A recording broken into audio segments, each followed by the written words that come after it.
Bonjour à tous et merci d'avoir accepté ma participation à cette journée d'études qui s'intitule Conception, rédaction et mémoire de fin d'études. Mon intervention d'aujourd'hui a pour titre quelques avantages du Google Doc.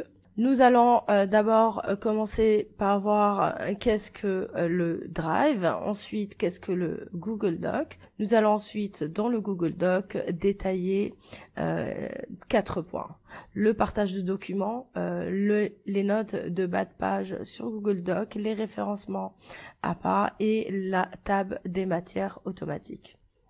Donc le Drive, c'est un anglicisme qui signifie conduire. En fait, c'est une sorte de bureau virtuel qui vous permet de stocker vos documents de tout type, que ce soit doc, sheet, slide, PDF. Et il vous permet aussi d'y accéder où que vous soyez via votre adresse Google ou Gmail et non pas via votre ordinateur. Vous pouvez sur le doc partager vos fichiers avec votre encadreur, vos collaborateurs, vos camarades afin de conduire vos travaux à distance. Le doc, c'est quoi? Le fichier doc correspond à ce qu'on appelle un fichier Word sous environnement Windows. Il vous permet en fait de réaliser du traitement de texte en ligne. Grâce au Google Doc, plus besoin d'enregistrer vos documents à chaque modification, ni même de stocker les documents sur votre ordinateur. De plus, vous pouvez accéder à l'ensemble de vos documents à partir de n'importe quel ordinateur, tablette ou smartphone connecté à Internet via votre adresse Google. Nous sommes là donc sur une feuille Google Docs. Ce qu'on va voir pour commencer, c'est comment partager le document. Vous avez tout simplement ici le rectangle partagé et à l'aide de ce rectangle, en fait, il va vous suffire tout simplement d'indiquer des adresses mail et ensuite, on va utiliser Name Emoji par exemple. Vous pouvez laisser un message à votre encadreur et ensuite, vous pouvez aussi indiquer quel type de partage vous voulez faire. Est-ce juste une lecture? Est-ce juste un commentaire? La personne pourra uniquement commenter le document. Ou éditeur, c'est-à-dire la personne pourra faire exactement ce que vous faites sur le document. Ensuite, vous n'aurez plus qu'à cliquer sur envoyer ou sur annuler. Donc voilà pour le partage de documents. Donc deuxième point que nous allons faire, c'est les notes de bas de page sur Google Doc. Donc ce qu'on va faire, on va aller au niveau de l'élément où on va rajouter notre note de bas de page et on va cliquer sur insertion note de bas de page et là notre note de bas de page va apparaître en bas. On pourra mettre par exemple le nom de l'auteur, son prénom et les informations, par exemple le titre du livre, la maison d'édition, l'année d'édition, etc., etc. Et là, vous aurez vos notes de bas de page qui vont venir s'afficher. Quatrième point qui intéresse énormément les personnes, c'est les références APA. C'est ce qui est surtout utilisé dans les différentes disciplines. Donc pour les références APA, vous allez tout simplement sélectionner toujours la même chose, l'endroit où vous voulez mettre votre référence. On va mettre par exemple notre référence à cet endroit-là. Il vous permet de réaliser du traitement de texte en ligne. Et on va aller dans outils citation. Et là, dans outils citation, on va sélectionner la référence donc APA. Vous avez plusieurs, MLA APA Chicago. Celle qui nous intéresse, c'est APA. On va cliquer sur ajouter une source de citation. Là, vous pouvez sélectionner le type de source, livre, site web, article de revue, article de journal, etc., etc. Nous, on va sélectionner comme type de source un site web. Donc, type d'accès va automatiquement être site web. Et là, vous allez tout simplement indiquer le lien de votre source. Et donc là, on va venir indiquer, comme nous le disions, le lien de notre source.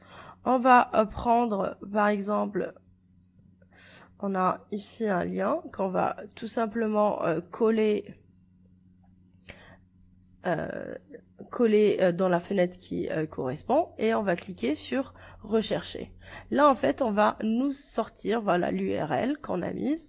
On va mettre la date de publication qui est récupérée à partir des informations sur le site web, la date de consultation qui est aujourd'hui en fait en fonction de la date, notre réelle date de consultation, et ça récupère le nom de l'auteur.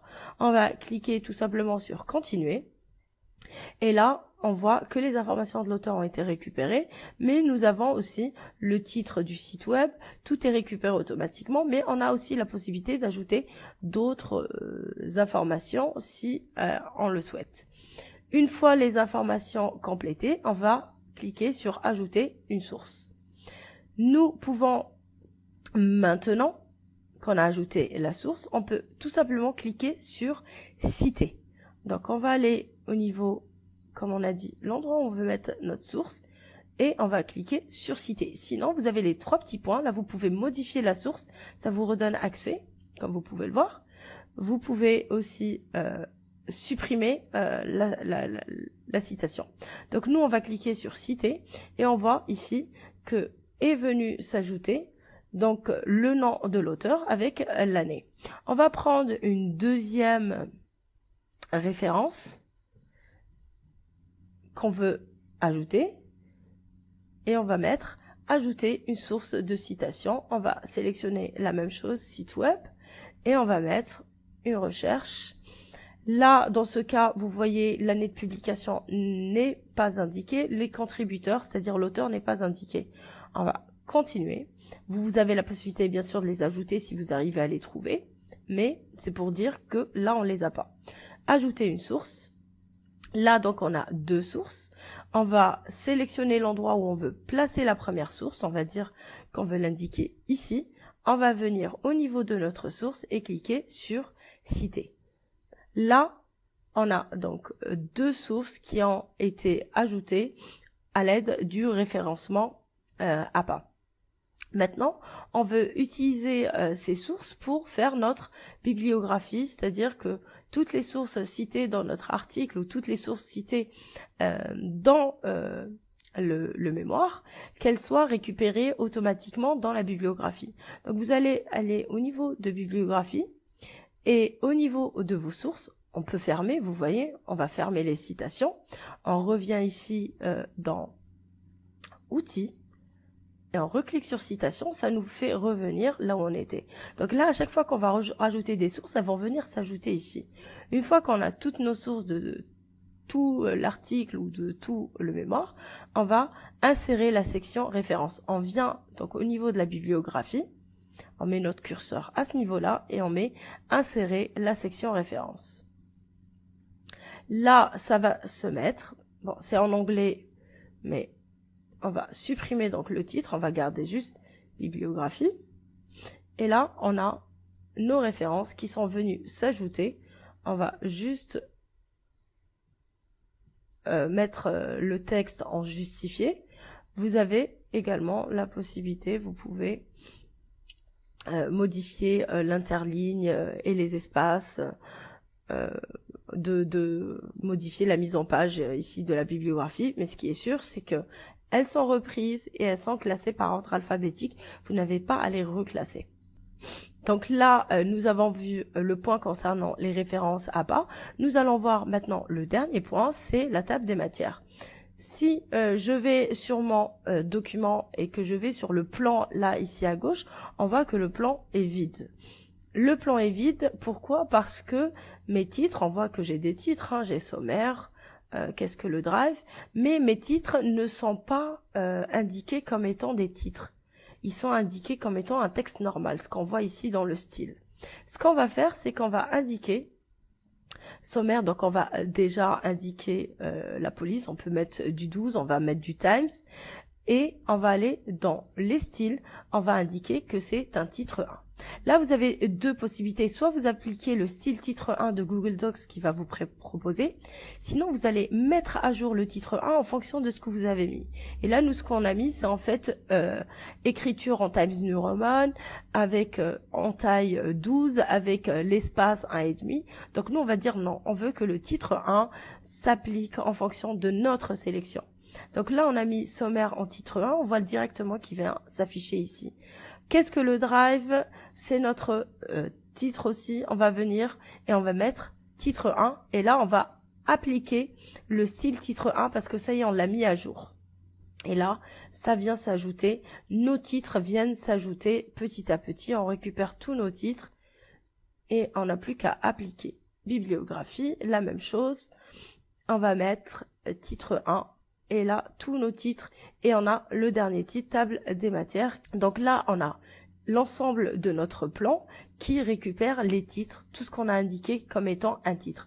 Le reste va rester, le reste du texte va rester en style normal. C'est du simple texte. Il n'est pas titre et il n'est pas récupéré dans le plan. Et donc, il ne sera pas récupéré dans la table des matières. En fait, ce qui apparaît dans le plan, c'est ce qui sera récupéré dans notre table des matières automatique.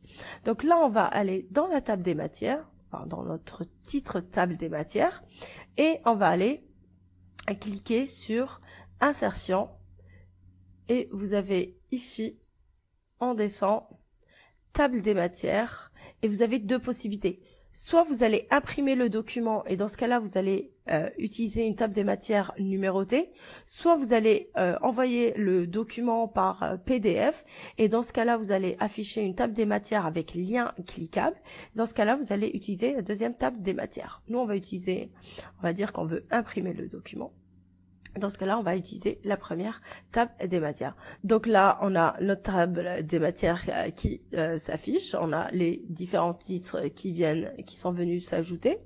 Si je décide, par exemple, à un moment donné, de modifier ou de rajouter un titre, par exemple, je décide que le titre sommaire n'apparaisse plus, donc je retourne dans mes styles et je vais dire, bah là, c'est un style normal, je le remets en mode normal.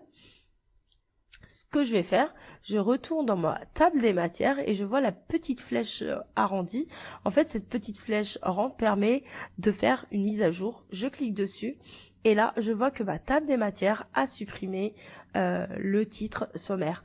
Et ça sera la même chose pour les pages qui vont se mettre à jour en fonction des titres que vous aurez mis. Et vous avez aussi différents niveaux de titres. Vous avez titre 1, titre 2, titre 3. Il faut savoir que votre table des matières prendra en compte en fait les différents niveaux de titres. Donc voilà, nous avons vu ici dans cette petite présentation quelques avantages du Google Doc. J'espère que cela amènera plus d'étudiants et d'enseignants à l'utiliser dans leurs échanges quotidiens pour justement essentiellement pour l'encadrement du mémoire. Merci.